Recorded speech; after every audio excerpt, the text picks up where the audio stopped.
Hey, what's up, everybody? This is Drew, and welcome to the Kodeco Podcast. In this podcast, we'll keep you up to date with the latest app development tech talk. Now, here's the show.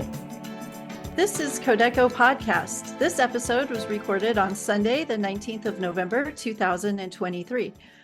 I am this episode's co-host, Jennifer Bailey, with our newly reblued leader and awesome host, Drew Freeman.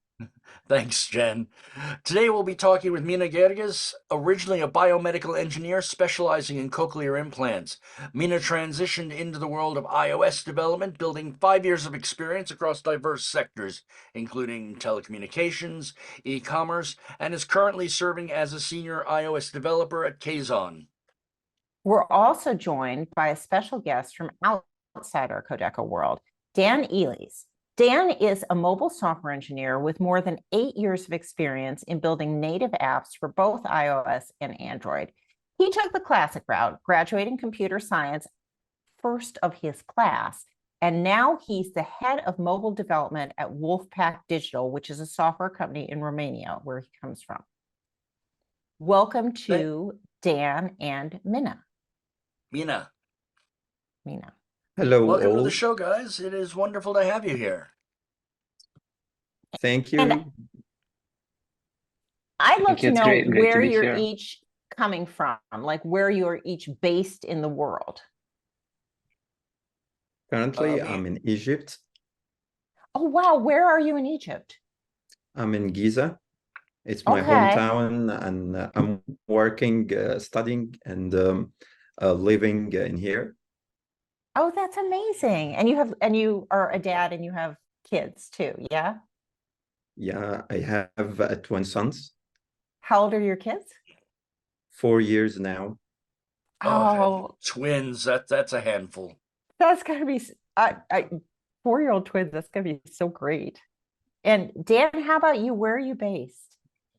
So I'm living in Romania, in Cluj-Napoca, which is the second largest city in our country. Oh, wow. Okay. Fantastic. So today we're going to be talking about AI, which is continuing to grow like wildfire, and putting it to use in software development. So let me start with you, Dan. How did you come in contact with AI? So first of all, last year around this time, everybody was very hyped about the new launch of ChatGPT, and I slowly started to look at it myself and try it for different things like generating ideas or trying to ask it questions about code and technical questions, and I explored it from there. And then I got into other tools that could generate images, and that's how it started. Mina, how about you? I remember 2 years ago when I joined Kodeco, I was searching about a tool to help me paraphrasing my articles and do some scripting. That's when I get introduced by Quillbot. Later on, I knew that Quillbot depends on AI to make the paraphrasing and other scripting things that it's doing. That's how I engage with AI first. Later on, as Dan said, when ChatGPT and other AI tools emerged in development, I started exploring things, especially that I believe in what called support system, where I have like a resource list of tools and other websites, apps that help me during my development. Mm. While Yeah, we're at it, that's- go ahead. I was going to say I really hope that we can share enough tool ideas and names of tools and how we're using them that our listeners can build that support system, because that's so essential and helpful. So while we're doing this exploration, Mina, what tech stacks do you work on? What platforms, etc., have you been doing code for? During my during my development, I only develop for iOS development mostly.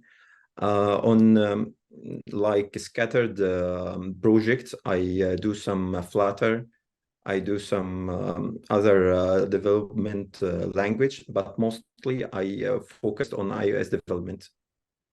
And Dan, how about you? Oh, I started actually as a back-end engineer um, after like in my last year of college, but after graduating, I moved to a different company and started as an iOS developer.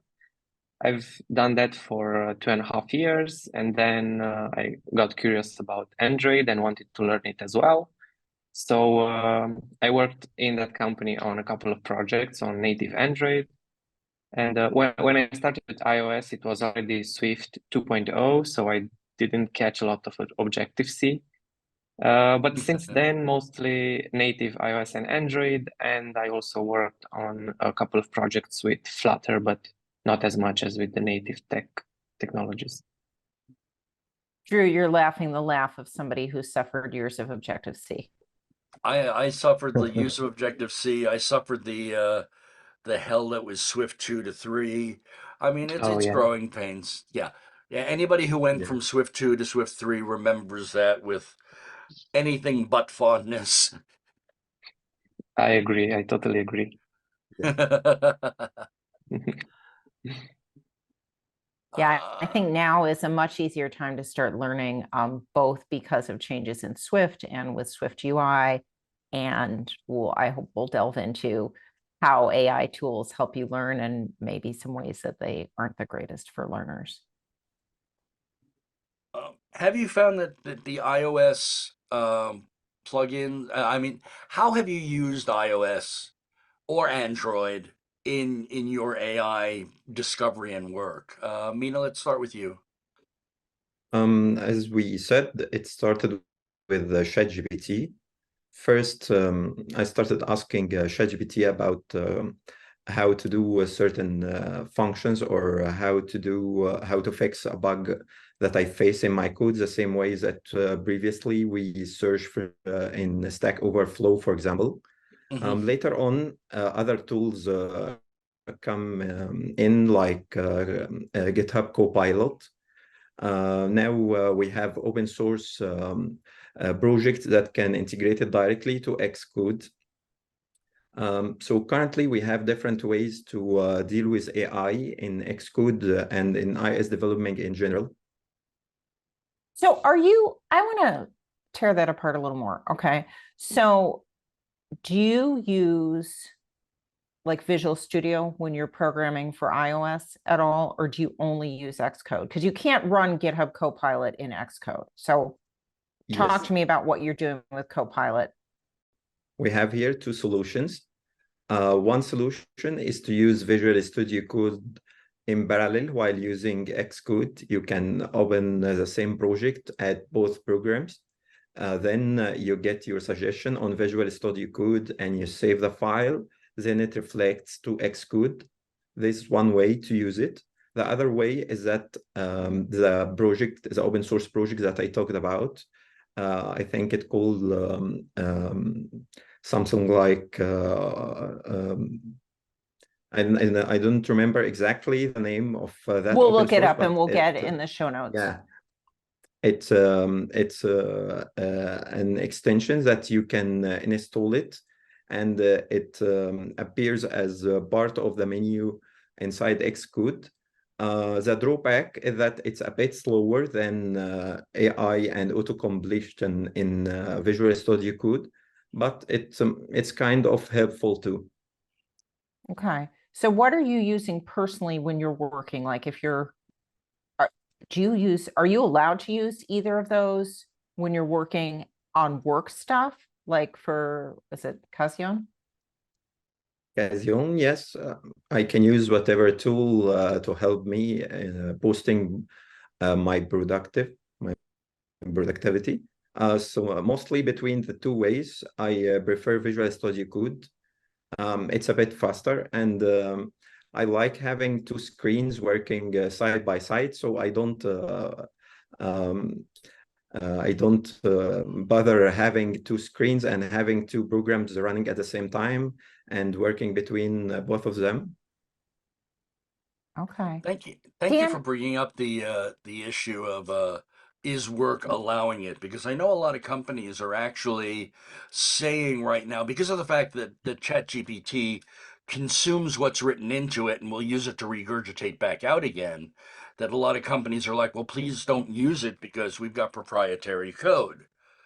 And we don't want that to become part of the code that is output when somebody asks a question. Last thing we want is, show me right. what is being produced, show me what's being input by engineers at this company. Big problem there. But yes, Drew, you as work you for a major employer. Are you not allowed to use what are they telling you about AI tools uh, at your big name employer? I'd rather edit that question out. Okay. I was going to say, so my son works for a large tech employer, and they initially said, initially they didn't say anything because at first it was a free for all. And then they're like, oh, guys, no, don't be feeding parts of our code base into ChatGPT or Copilot. And now they're starting to look at, you can get something that is internal to your company. Like, so you could implement, for example, Amazon's Code Whisperer, and that can be just internal inside your own company. And so they're starting to allow, like here, let's consider this. And so sort of like Jira Cloud, Jira Server. Yeah, I guess I work for a tiny place. We don't use Jira, but we use Asana for everything, which is a stretch because it's not really designed for that. But instead of leaving something out, Dan, how about you?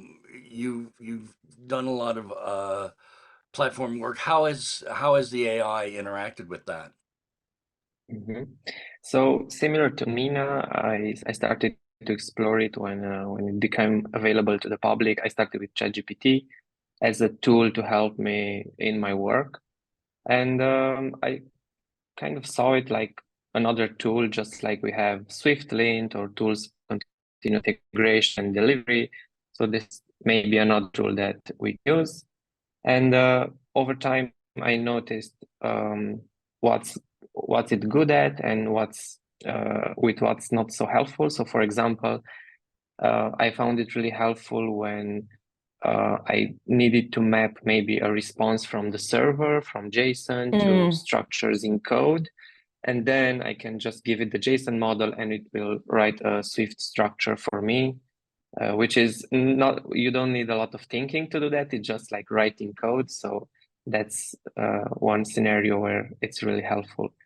And also like converting between different data models and maybe giving you some specific UI elements. Maybe you need a shadow to a card or things like that.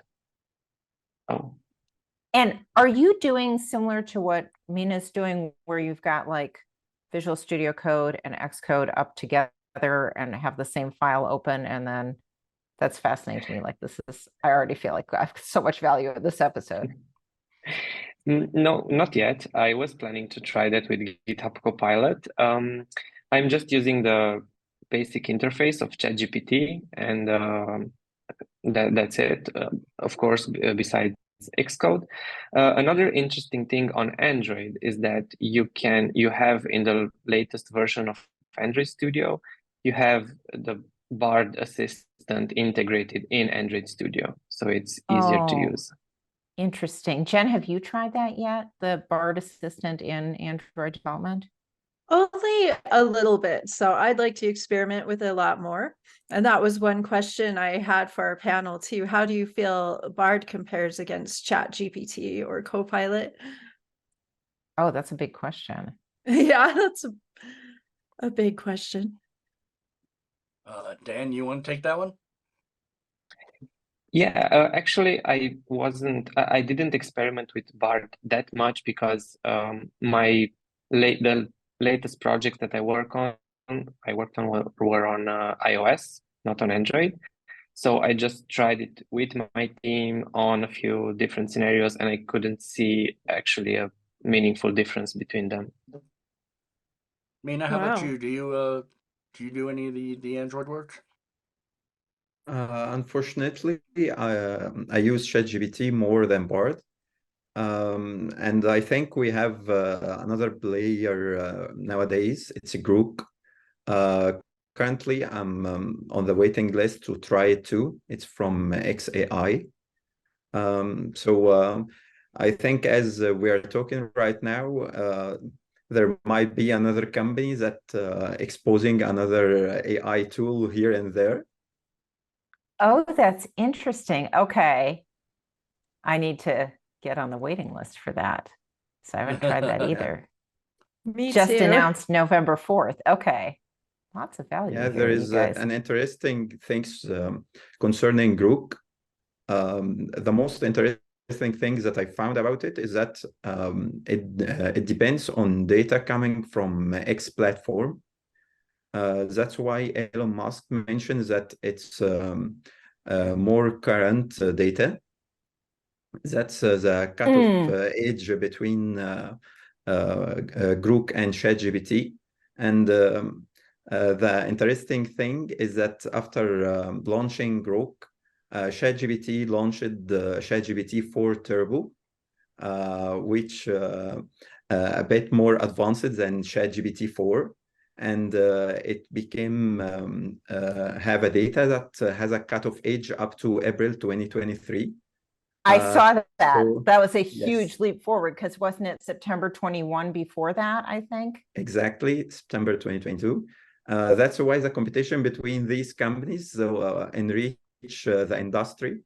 And for me, I like watching what's happening and try to benefit from each and every tool here and there. Yeah. What a time, you guys. What a time to So we've be talked about working in sorry. this space. So we've talked about a lot of the text generation. Let's talk about some of the asset generation, like making icons or images. Dan, where are you on image generation? So my first interactions with image generation were with DALL-E because I could use it with the same account that I had for ChatGPT. And I'm not actually a Discord user, so even though Midjourney seemed also very promising, I didn't bother to set it up.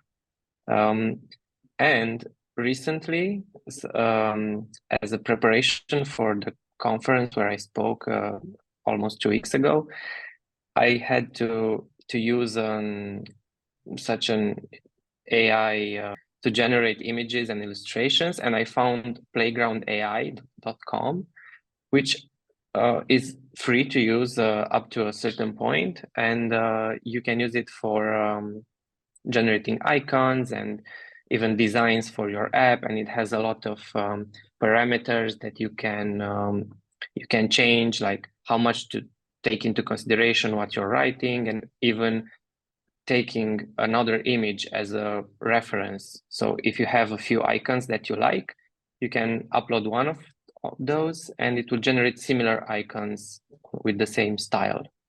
So I really liked it. And you have everything on a canvas like in Figma, and you can export them at very high resolution, which is very important for app development. I want to tell you guys, so we'll put this in the show notes too. So the reason I asked Dan to come join us here is because of what he posted. He is very active on Instagram, has an interesting Instagram account for people who are looking for mobile developer content. And he posted about this talk, and then I went and watched the talk, and it is fascinating. So everybody should go watch the talk. I'm curious about, so using Playground AI or one of these other tools, how can you get consistent, like if you're going to use these tools to generate the assets in your app, how can you get them to all look like they go with the same app through the tool? That's a very important point, yes, because you want to have consistency in your app and not have 5 different styles of assets. And that's where that extra option to add an image as a reference, like as a guide for the AI, comes to be very helpful, because as I just mentioned, you can upload an image, maybe an icon you already have, And then you select from, I think it's from 0 to 100, how much to take that into consideration. And maybe if it's a heart icon for something like favorites, you can ask it to generate a notes icon or a my profile icon. But if you set that strength of considering your heart icon quite a lot, it will respect the style and it will generate more assets in the same style. That's so cool. Mina, have you tried it? Have you tried AI tools for image generation, and how are you finding them? Are you finding them useful, or?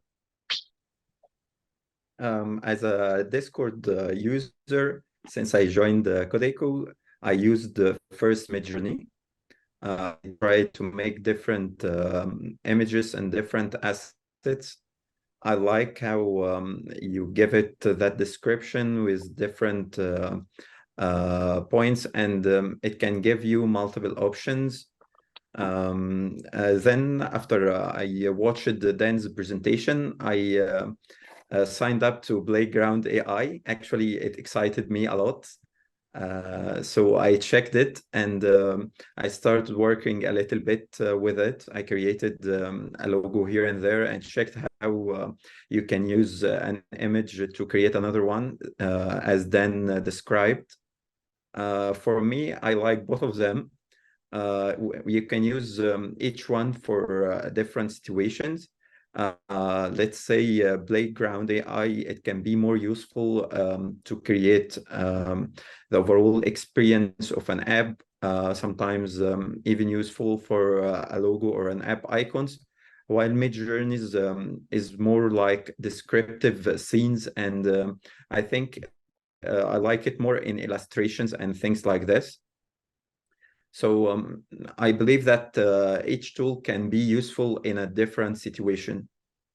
So I'm going to throw the monkey wrench into the machinery here. My spouse is an artist and has very strong feelings about image generation on AI.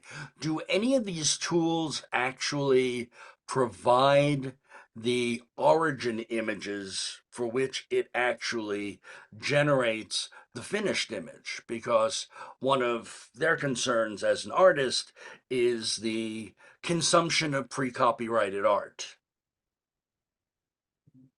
Actually, what you are talking about is one of the debates that we have right now regarding AI tools, is the copyright for everything, not only images, but even for the data. It's a struggle about the ethics concerning AI. When I'm sharing my data, when I'm sharing my design, should you refer to me later on when you use it or not? Currently, there isn't any specific or ethical rules concerning this one. And when you have like an image or created new data, you don't have the access to know where exactly these images come from, because you have like a big pool of data that it came from. It can get from many resources all over the world. So you don't have exactly the access to that kind of information. But the debate is more about what this data can take from my data, what I share. This is the real debates here. Yeah, Dan, do you and have like anything on it? Oops. I was just going to bolster what Mina was saying, that like there's no way you can see where it's come from. So if you put your art on like DeviantArt, okay, I think that was all, everything on there was scraped, right? So it's all mixed together and then thrown back up. Exactly. Yes, exactly. And I guess that's where the ethical quandary comes, is what happens to the people at DeviantArt who worked on the originals. Dan, feel free. Yeah, so on my side, yeah, that's a very good point, and I had the chance to also train a smaller AI model myself a couple of years ago, not for image generation, but for object detection. And as you said, you have it like the big sample of data on which the model is trained. And then after the training is done, you try it on new images and you see that maybe the detections are correct, but you can't really go back and find out why the detection is correct, because it's about all the training process and all the parameters that were used in that process. So it's fairly impossible to go back to the source. It really is a black box when it comes to how it works. You have your input images, and the computer actually teaches itself how to compare and understand and contrast and come out with the output. And you again, it's just a black box. Yes, exactly. Yeah, and I think, I mean, I think you're totally right that there are open ethical issues, but I think if you turn it back, if you leave that to one side and acknowledge, yeah, there are definitely open ethical issues, but it's also for those of us, particularly for people listening who are student devs, indie devs, devs in tiny companies, if we can have help generating assets, oh my gosh, that's a godsend. That is, takes a huge bar to entry of making apps, and lowers that. So any tool that helps, Absolutely. I was thinking about what I would really like, and I don't know if this tool exists, but something that has knowledge of the design language of iOS, okay, and or Flutter or Android, like already knows like what all the standard UI elements are. And then you can say, like, give me a wireframe, give me a mock-up for, okay, like I'm making a recipe generator, show me what my ingredients screen looks like. And it really looks like an iOS screen, Maybe this and is give me something the you Swift can, UI code. yeah, maybe this is something you can do with the new feature with generating your own GPTs with the Plus subscription. I didn't have the chance to play with it yet, but it's definitely on my list to do in the next few days and weeks, because you can kind of build your own assistant specifically for iOS, for Android, with knowledge in that area. Yeah, I feel like I haven't tapped into that yet either. I don't know if Jenn or Mina or Drew, or if any of you have started building your own GPTs yet, and if so, how? For me, currently, as Dan, I'm exploring it. But if you would like to see more, there is a few examples that did a specific ChatGPT like for a specific task. Let's say there's one called the Research GPT. It's AI research assistant that search a huge pool of papers and can give you a science-based answers. This is an example of a specific ChatGPT engine for a specific purpose. The same goes with different assistant or AI tools. I think there is one for dating profiles. It can search between Tinder and other dating profiles and optimize even your profiles and photos, things like this. So currently, there are more AI assistant like this that you can check how to do it. And as Dan said, ChatGPT supported us with a way to do it in a very easy way.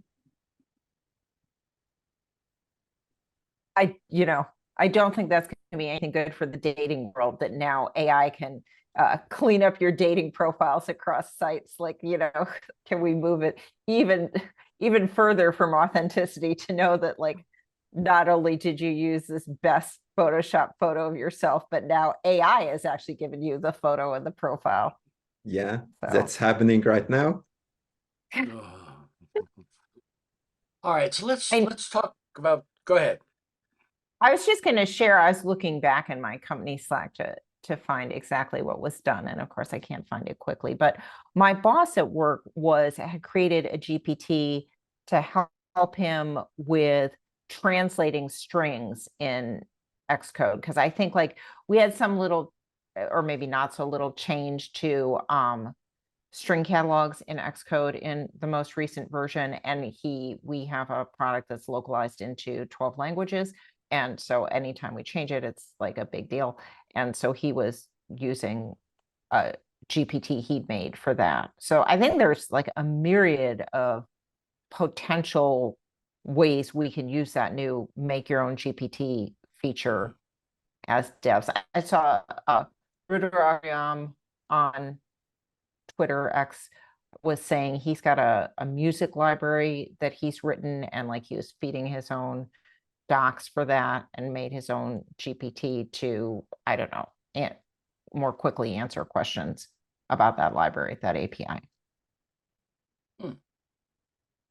So let's talk about the software development lifecycle and how we can apply AI at the different stages. Has anybody done this for testing or documentation or debugging? Dan, let's start with you on this one. Mhm. So at a smaller level, I did it for my presentation from 2 weeks ago, because I built an app from scratch, not even having an idea, to actually having the code and an App Store description and some documentation for it.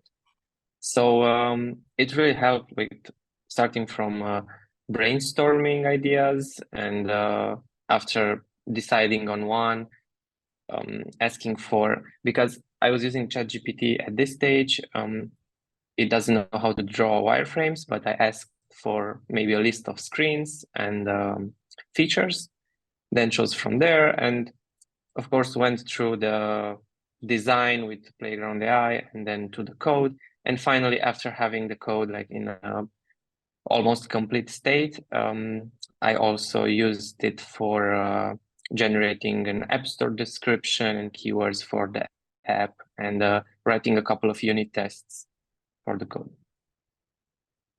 Mina, have you used AI in the development process? Actually, I'm using it in my everyday routine in different ways. For example, I'm using Whimsical to create flowcharts and mind maps. One of the beautiful things is that it integrates an AI tool inside it, that I can give it a description and it creates a flowchart or mind map. As we said previously, I use Midjourney for creation some assets. Like Dan said, ChatGPT sometimes give me ideas or a set of screens, how we can do it, how we can navigate from a screen to other one. Another tool that integrated AI is Figma. I like Figma a lot, and what I love now is the dev mode. I think it's like a few months ago they just launched it. You can now have plugins inside Figma, and one of these plugins translate your design into a code. A few weeks ago, Wow. Yes, exactly. A few weeks ago, I tried it with Angular. I'm not a front-end developer, and I need to get a design that I made with Figma to try it on a browser. So I tried this plugin, and I can say it works good. It's not the perfect solution, but what it does is that it converts the design into a code. Then I think that's where developer come in place. You start picking the views and choose which view can be useful to use it in multiple situations. So you just extract it here and there. But if you want just the view to be drawn as the same way it has in Figma. It gives you the code. It supports many platforms, even Android, iOS, with Swift UI. Also, I like using GPT in something that I think it's underestimated a little bit. I use it mostly in Rubber Duck Debugger. Actually, especially with bugs or concerning about an issue that I couldn't find exactly what's happening with it in the code. So I just threw the question to ChatGPT, and it gives multiple options that I can dig more into them. It's one of the useful features with ChatGPT, especially that I can continue with a conversation that I tried, let's say 1, 2, 3, and still the issue here. So it gave me another example or another suggestion to do. So the rubber ducking with ChatGPT is interesting for me. Mostly these are the tools that I'm using related to development exactly. I found it useful for manual QA, meaning like not automated. Okay. So like we have a personal finance app and I'll say, okay, what's the minimum smoke test I need to do on a new version before we release it? Here's the guide, paste in the guide, like everything it's supposed to do. And, then it'll say, okay, you should check this, this, this, and this. This isn't ChatGPT. And then I say, can you give me a sample budget that somebody might put into this if they're like a US retiree? Here, here's the sample budget. Okay, can you create a downloadable CSV file of actual expenses for this person? And it'll do the downloadable data. And I think that's groovy, honestly. That's amazing. And you can also use it in code for generating mock data for your previews, for example, in the same manner. So you don't have to manually create objects for your previews. Very nice. Yeah, and another thing, I just remembered another use case. It would be, let's say you have to implement above average complicated algorithm, maybe to process some data, some arrays in the code. And then, at least that's how I do it. I try to get the first version that works and then improve it on the readability and code cleanliness side. But then if you get like to a version that works with 2 for loops and 2 if conditions, then you can just ask ChatGPT or another tool to simplify that code or make it more readable, and it will keep the functionality while maybe write it with less code or in a better way for a potential reviewer. This seems like it would be a good point to start going down the line of questioning that I know Jenn has too and has thoughts on too.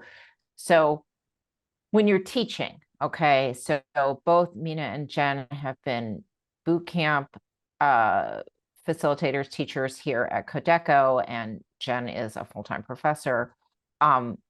What should you guys be encouraging students to use this for? And where should you say, like just listening to Dan, so I'm a perpetual learner, not a skilled dev in Swift. And so it's groovy if I could take something that I wrote and say, please simplify it.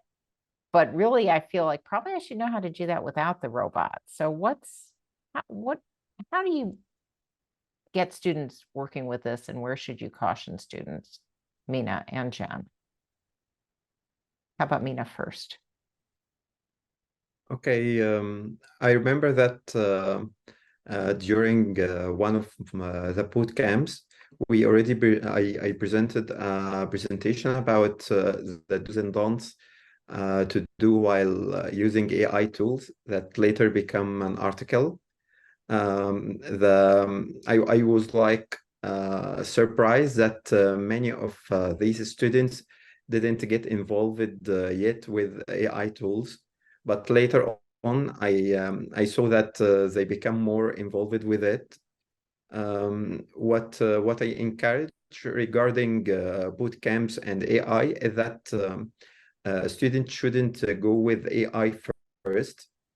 At least during a boot camp, you already have like agenda, and you have steps that you will take until you become an expert, or at least you have a basic knowledge about this technology. What I prefer is that you gain the base experience, whether you're learning iOS development, Android, whatever you're learning. You have to get and grasp the basics first before you try to go more with AI tools like ChatGPT or whatever tool you're using, because sometimes you can get an answer. It may be the correct answer, or it maybe not, but if you are still struggling with understanding what this language is talking about, you wouldn't have or you wouldn't know where it comes from, or even if that answer is right or wrong. One of the points that I encourage my students to do is that they should evaluate the output from AI tools. That's why they need to have like awareness first of this language before they can engage more with AI tools. I mentioned that I tried, let's say, the AI with Figma with Angular, but it was just like just for try out, but it's not for a production or for learning Angular. But if I plan to learn Angular, I would start first with the basics, then go to the AI with Figma, or anyway with any AI tools that can show me an example and so on. That's why I like to encourage students to use AI tools, but not at first. Jenn, what would you say? What are you finding with your students? I agree very much that my concern is their problem-solving skills. So I find that some students are wanting to use the Chat GPT, and I really like the recommendation of not using it first, because one problem with looking at examples, whether they're from Chat GPT or Overflow or even the textbook, one guideline I give students is don't use a line of code if you don't understand what it's doing. And so much of the skill is to learn how to solve the puzzles and to be able to build your problem solving skills. And I don't know another way to build those other than to use them. And it's great to look at examples. So I don't want to discourage them, but I do tell them that if you don't understand every line of code that's in your program, then you need to be asking questions and proactively seeking and experimenting with the code until you fully understand it, and make sure that you could put comments on every step. I also warn them about the quality, because they might get something really advanced that, it's like checking Stack Overflow or Chat GPT. You might get something that's way overkill, because I'll tell them to write an algorithm to find the smallest number. And you can do that with just a while loop and some if statements. And then what they'll find is something that does like vectors and stores a whole list of numbers. And, so I don't want them to see examples like that when they're not quite at that level. So a lot of times one way I address it is to provide in-class examples and tell them these are the simple tools that I want you to use. And if you see examples that are beyond these tools, we'll get to those later, maybe in Computer Science 2 class instead of Intro to Programming. So I also tell students one of my favorite things is write it until you can write it from a blank page. So maybe we looked at the example to get it to work the first time, and you get it turned in, and you for a grade. If you didn't really understand it, I encourage them to write it again, and then maybe come up with their own idea and modify it a little bit. And solve that problem until you can do it from a blank page, possibly more than one way.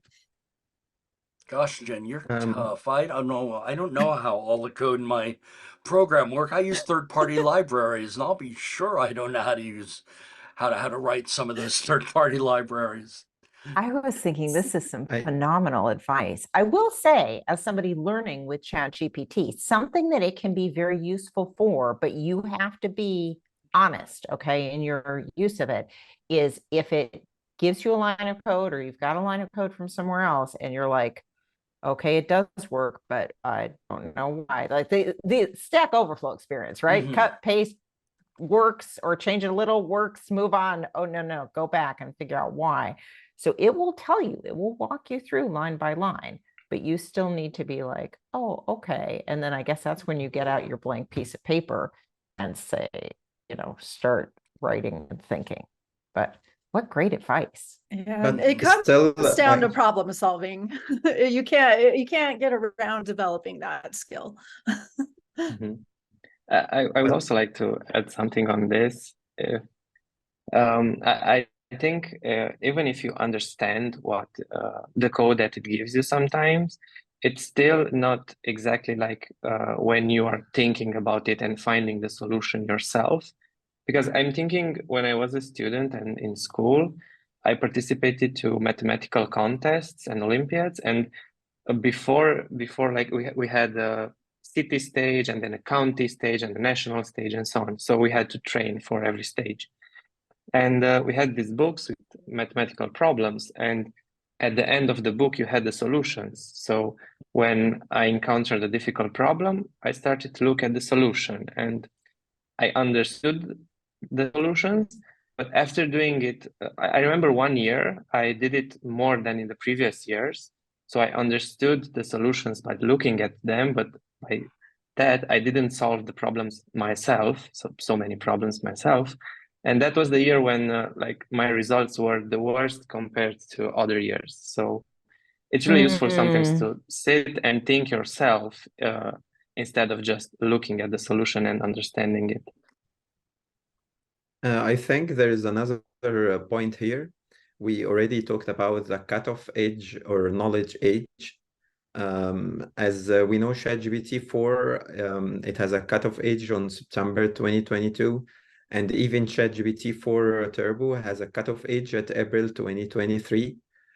So something like the examples that you mentioned, Suze, about localizations in your company. Right. Yeah, something like this. ChatGPT didn't have any knowledge about it yet. So that's why we encourage students or any developer to still depend on documentation or even old tools like Stack Overflow. That's where the real point is that you still have the documentation that you can go anytime, and you can have your AI tool as a support tool beside all your old tools. That's the purpose here. We didn't reach the point that AI tool can replace all other tools, at least not yet. Not yet. Yeah, not yet. Okay, I've got to ask it then. Is AI going to take our jobs? And if so, what part of jobs can we expect to see transition and change? Now, I'm not trying to come off as the old Luddite here because I was around when microcomputers first came out and they said, well, they're going to take all our jobs. But all they did was create new jobs. So, Mm. what do you see as the transition in employment and the workforce as a result of AI? And this may be getting a little far from the grounding of the technical of AI and more into the conceptual, but let's all have a little dream for a second. Dan, let's start with you. What do you think? So I think in the short term, at least for us software engineers, I think it will take our place in writing code from scratch quite a lot, because right now when we start projects from scratch, even if we have like template projects or libraries, we write a lot of code from scratch. So I think that part can be covered by AI because it can probably write 80% of the code faster than us. And then our job will become more to understand and fix what's not already right, generated by AI. So maybe more debugging and less writing code from scratch, which for me is not very is not a happy scenario, because I also write I like writing code from scratch. But that's one thing. And maybe taking some parts of the software development life cycle, so like parts of testing, maybe easier to automate some tests, to help in the product discovery session of each project, maybe with different recommendations of user experience. So I think it will start like this. And yeah, not sure, looking maybe 10 years into the future, if it will get even more advanced than that. I like how you said that, it's like, well, this feels badly because I like writing code. I don't think we're going to lose people who write code from scratch because to put an analogy forth, IKEA has not obviated the homespun woodworker. Right. I mean, there's still going to be a call for somebody who does the expertise by hand and crafts it with. And matter of fact, you buy a table or a curio from IKEA, it's $200.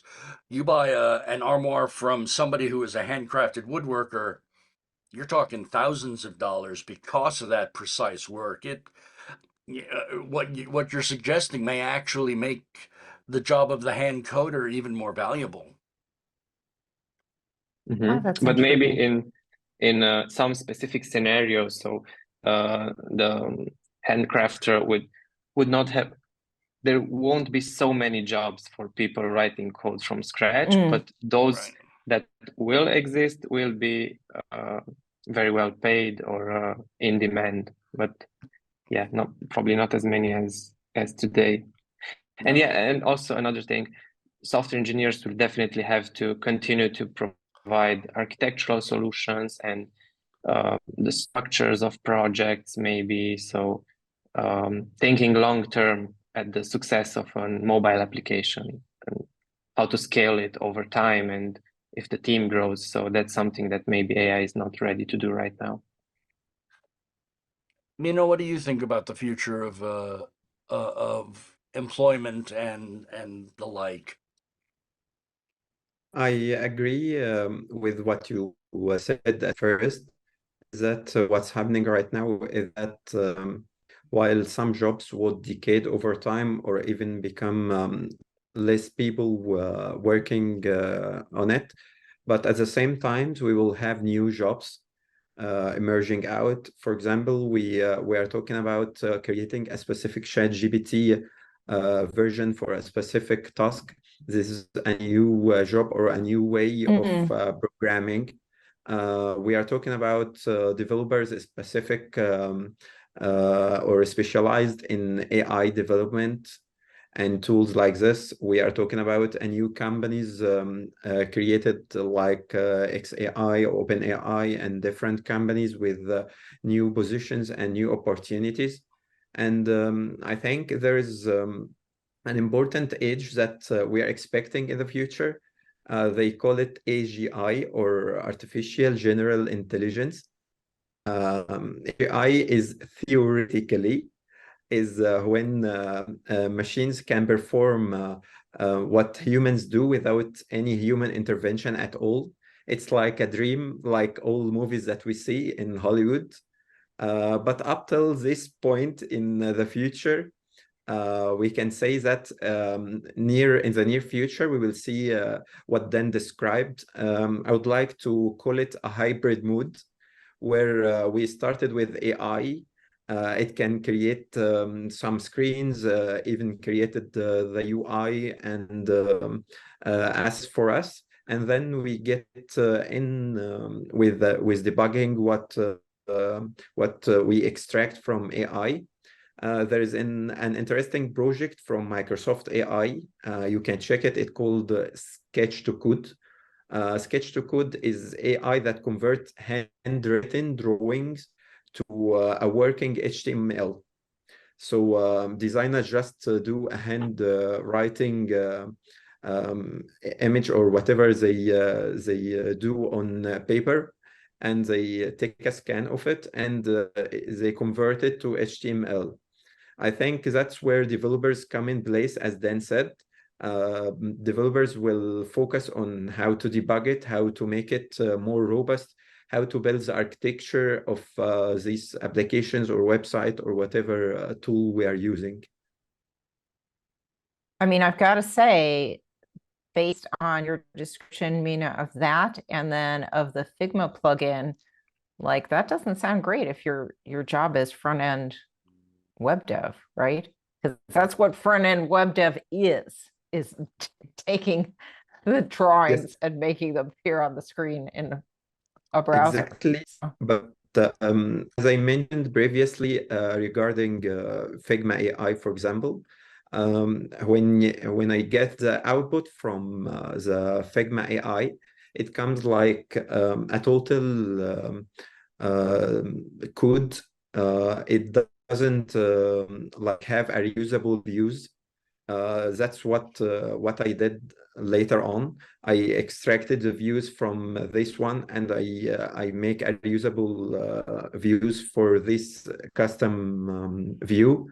Let's say it just show what I have on the screen, but I make the logic behind it and I integrate it inside this view. That's why I call it a hybrid mode for now.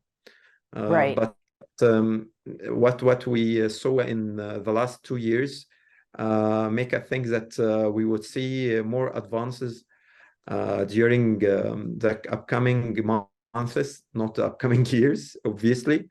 That may change how we do our coding and how we do our jobs. Now, I have to fall back a couple of yards and punt and say that, you know, we build up a script beforehand, and Suze does amazing work with this. But Suze, you also, do you use AI assistance in your research? Oh, yeah, actually, that's something that I found. So I'm also primarily a chat GPT plus user in terms of what AI tools I use regularly. And So some of our yeah, so when I questions. exactly. So when I make a script for a podcast this year, this season, I say like, this is, here's an article written by Mina, and can you, and sometimes I'll say like, here's their LinkedIn, or here's, like, especially if somebody's well-known, I'll just say the name, research the person. What should I ask them? And I explain what the podcast is and what our audience is. So this now draws, we were talking about the jobs that are lost. Somebody has to come up with the ideas of what to put in the soup. Mm-hmm. You can't just say, make me a question. You have to have that. I used to refer to it as having good Google foo. There was a time when, if you wanted to find the right answer, you needed to ask Google exactly the right question to get that right answer.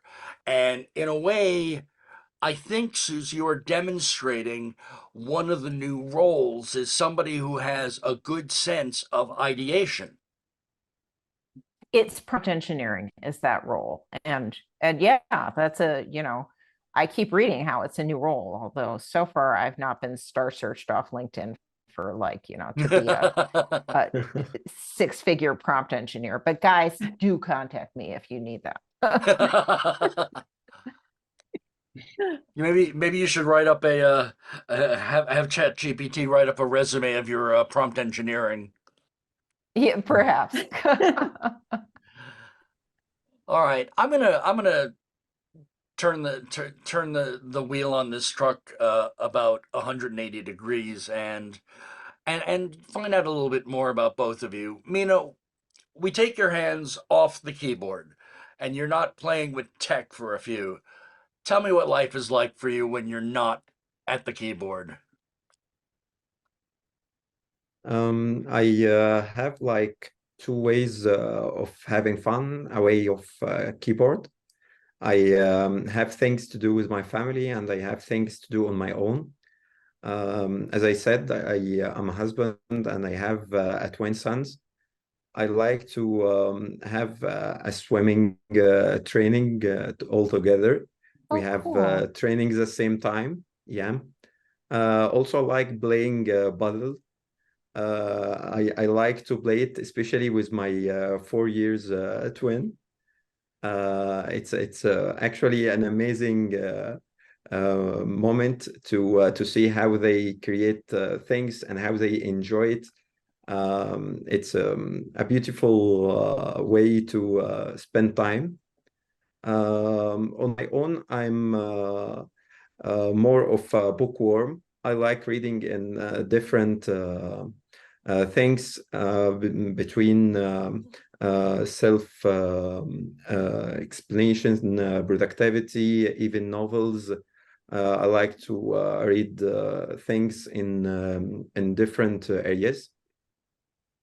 And also I have some time with my friends where we're playing like PlayStations or so.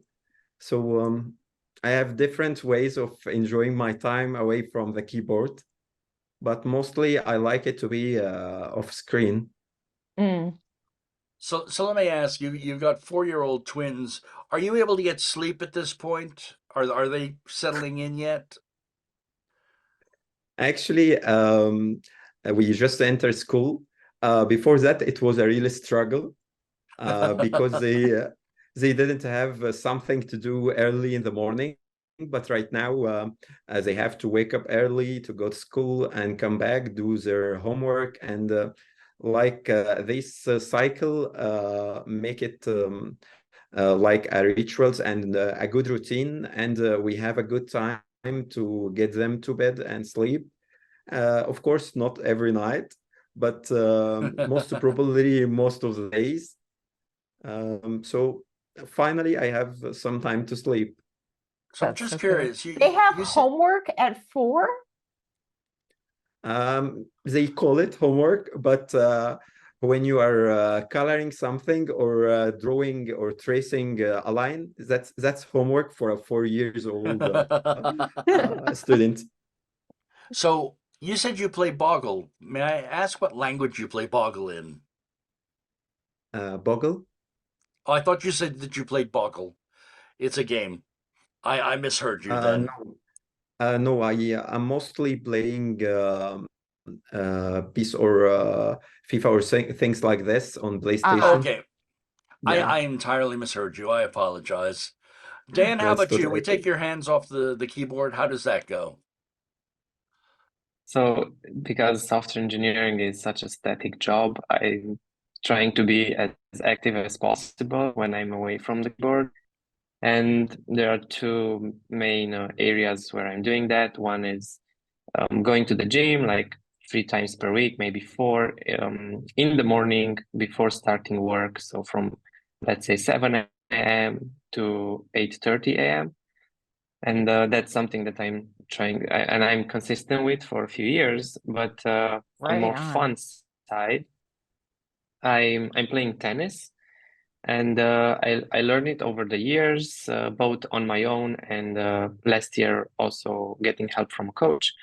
And I started to go to tournaments. So we have tournaments Wow. here in Romania in different cities, and there are different levels, and you can go from one level to another, like get promoted to a new league, as I would say. And it's keeping me competitive and willing to train more and yeah, get better at the game.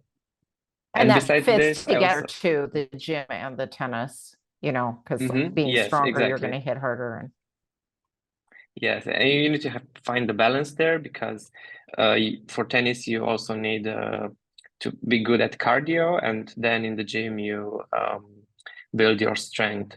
And then on the more relaxing side, I'm also enjoying going hiking with my friends, mostly during weekends. And here in Romania, we don't really fly a lot from a city to another. Everybody like drives, so we kind of take the car and drive for 2 hours, then go on a hike, and then come back home, or maybe stay till the next day. Nice. Wow. I know that Um, sounds lovely. Now you just spoke at a con 2 weeks ago. Yes, Can you tell us a little bit about the conference you were at? sure. So it was a conference here in Cluj-Napoca in Romania, where I'm living, and it's called IT Days. It's all around IT and tech, and it's every year in November. And there are talks on different tech stacks, like from mobile to web development and cloud, and also project management and agile. So everything related to software development. And it's on 2 days. And yeah, people from mostly from Cluj, but also from other cities in the country, and international speakers are coming here to speak. For me, it was a great experience to get myself out of the comfort zone and speak in front of the public and prepare for that. It was not the first event where I was speaking, so I already have a lot of experience with that, but still every new occasion is good for getting better. Okay. So each season we have a question that's kind of topical to the times we're in that's not necessarily a dev question. And so this season, we know in the world news cycle, and depending on where you live in the world or what your background is, it can feel more immediate or, thank God, a little removed. There's some crazy and super stressful and super scary world news going on right now. And of course, we have personal stresses beyond that. How do you stay calm? How do you maintain a personal sense of calm in these times? And it can be something you're doing in your work life or your personal life. Like, how do you manage to still open up the laptop and have a great work day, or shut the laptop and be mindful with your family? Like, how do you maintain calm? Mina? For me, I think I do this on 3 points. First of all, I believe that praying would do a lot concerning what we face in the world. So I give many times to pray for different wars and different people suffering all over the world. I think it even purified me, myself, regarding what's happening around me. It made a great effect on me. The second point that I do is that I like to journaling. I write what I feel. I write what I have during my day, what I learned today, what I'm thankful for. Journaling actually helped me during the past few months, especially during what you said, all events around the world, and even for my private situations or private issues that I face myself. And the third point that I like to do is that I like to keep myself away for a little bit from social media, because I believe in more contact. I like to call people, meet people in person, ask them about things in person, or call them specifically to ask about that. I don't feel like posting a post on Facebook or sending a message on a group chat or something like this. I believe in private and one-to-one relationship. So that's my routine, and that's how I look at things. How about you, Dan? Wow, so beautiful. I Yeah, know. that was wonderful. I'm so glad I asked. Dan, how about you? How do you keep sane in these crazy times? How do you keep calm and stay productive? Yeah, it's not always easy, but I think I'm trying to focus as much as possible on the things that I can control and I can influence. So if there's a conflict, even if it's like near our country, If I can have a direct impact on that, I'm not letting it affect me so much. And it's also maybe I'm trying to also be like an example for people around me, and maybe Mina can also relate to this, especially as a father, not appearing like very worried in front of the kids and in front of friends. So, of course, when I spend time with my friends or family, I'm trying to be an example as and think rationally, like let's focus on what we can do and get our news from multiple sources and just adapt as quickly as needed. What a wise panel. I love this episode, you guys. We have definitely covered a lot Yeah. of AI tools that are there, tools that are evolving, and a lot of, I think, optimism for the future of both AI and society as AI grows. I think it's growing organically in a way that is offering a lot of new opportunities. So it will be interesting to see how the how the industry and how the ecosystem plays out over the next couple of years. Uh, Mina, Dan, I really want to thank you for being on the show this episode. Yes. It's been phenomenal. I've learned so much from both of you. And it's so wonderful to hear how you're relaxing during stressful times. You can find Dan on Instagram at Mobile Dev Life. Mina is M_Gerges, Gerges 13 on Twitter X. Twitter, Uh, yeah, it'll always be Twitter for X. those of us who are Yeah. old. You can find me as Podcast Drew, that's DRU, Suz Gupta, SUZGUPTA, and of course, Jenn.codes. I could not do this show without Suz or Jenn. Thank you both so much for being in this episode. I'm glad that we have multiple co hosts to keep my head screwed on. We will be bringing more episodes to the feed over the next weeks.